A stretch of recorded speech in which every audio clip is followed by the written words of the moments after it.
মাননীয় বিচারপতি কাজী জিনাত হক এবং মাননীয় বিচারপতি আইনুন নাহার সিদ্দিকা ওনাদের দ্বৈত বেঞ্চ একটি রুল ইস্যু করে এই যে মেরাদিয়া হাট কেন অবৈধ ঘোষণা করা হবে না এবং এই যে বিজ্ঞপ্তিটা সেটাকে 3 মাসের জন্য স্টে করে দেয়।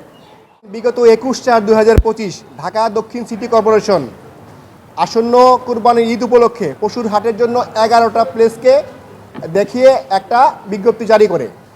এর মধ্যে ছিল মেরাদিয়া হাট, যেটা বনশ্রী আবাসন এলাকা, যে এই বনশ্রীতে অবস্থিত। তো এখানে দেখা যাচ্ছে ওনারা যে জায়গাটা দেখাচ্ছে খালি জায়গা, যেটা দেখাচ্ছে সেখানে দেখা যাচ্ছে যে খালি জায়গায় দেখাইলেও পরবর্তী দেখা যাচ্ছে গরুর হাটটা কিন্তু খালি জায়গায় থাকে না। রেসিডেন্সিয়াল এলাকা হওয়ার কারণে দেখা যাচ্ছে বিভিন্ন ঘরের সামনে, বাড়ির সামনে, গেটের সামনে এই গরুর হাটগুলোর মধ্যে বসে।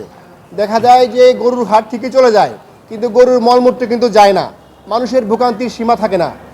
এই উপলক্ষে আপনার এই রেসিডেন্সিয়াল এরিয়ার কিছু লোক আমাদের কাছে আসে, লিগ্যাল লাইটসে আসে। আমরা লিগ্যাল লাইটসের পক্ষে একটা রিট করি যেন এই মেরাদিয়া হাটের গরু হাটটা যেন এই বছর কোরবানিতে না বসতে পারে, সেটা একটা রিট করি।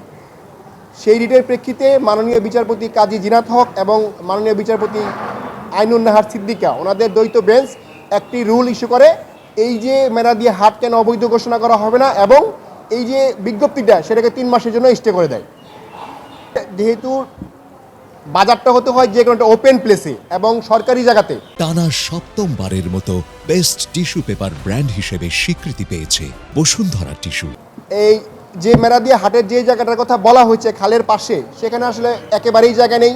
সরকারিভাবে বিভিন্ন ছোট ছোট দোকানপাটও দেওয়া হয়েছে, বিশাল একটা ময়লার ডাম্পও আছে। আমি এখানে গিয়েছিলাম, যে কারণে ওইখানে গরুর হাট দেওয়ার মধ্যে কোনো জায়গাই নেই। বরং দেখা যায় গরুর হাটের নামে বিভিন্ন রকম রেসিডেন্সিয়াল যে বিল্ডিংগুলো, হাইরাইজ বিল্ডিংগুলো, এগুলোর কিন্তু একদম গেটে চলে যায়, গেট পর্যন্ত চলে যায়। মানুষের হাঁটা চলা হয় না। ইভেন কি ধরেন কোনো কারণে যদি রেসিডেন্সিয়াল এরিয়াতে কেউ যদি অসুস্থ হয়ে যায়, তাকে যদি অ্যাম্বুলেন্সে করে কোনো জায়গায় হাসপাতালে নেওয়া দরকার পড়ে, এটা কিন্তু একেবারেই সম্ভব হবে না। বিকজ গরু তো আর আপনি যখন তখন সরাই ফেলতে পারবেন না, গরু তো হর্ন বোঝে না, আর রশিদে বাধা থাকে। যে কারণে এটা আমাদের কাছে মনে হয়েছে যে অবশ্যই মেরাদিয়া হাটটা এইরকম একটা রেসিডেন্সিয়াল এরিয়াতে হওয়া উচিত না বলে আমাদের কাছে মনে হয়েছে। যে কারণে ওনাদের এই মানুষের ভোগান্তি কমানোর জন্য এবং জন দুর্ভোগ কমানোর জন্য আমরা এই রিটটা মহামান্য হাইকোর্টে দায়ের করি। গুরুত্বপূর্ণ হচ্ছে এর আশেপাশেও কিন্তু অন্যান্য হাট আছে। আর গরু তো এখন তো বর্তমানে আপনারা জানেন যে বর্তমানে কিন্তু অনলাইনে গরু কিনা যায়। এখন যদি আপনি এই হাট বাজার রেসিডেন্সিয়াল এরিয়াতে ঢুকাই ফেলেন, তাহলে তো মনে করেন মানুষ তো আর রেসিডেন্সিয়াল এরিয়া থাকবে না, সেটা হাটের একটা অংশ হয়ে যাবে। হাট হইলে তো আপনার ধরেন মানুষের দৈনন্দিন জীবন তো তাকে আপনাকে পারপাস তো সার্ভ করতে হবে, তার তো বাজার করতে হবে, তাকে তো হাসপাতালে যাইতে হবে, বাচ্চাদের স্কুল কলেজ করতে হবে।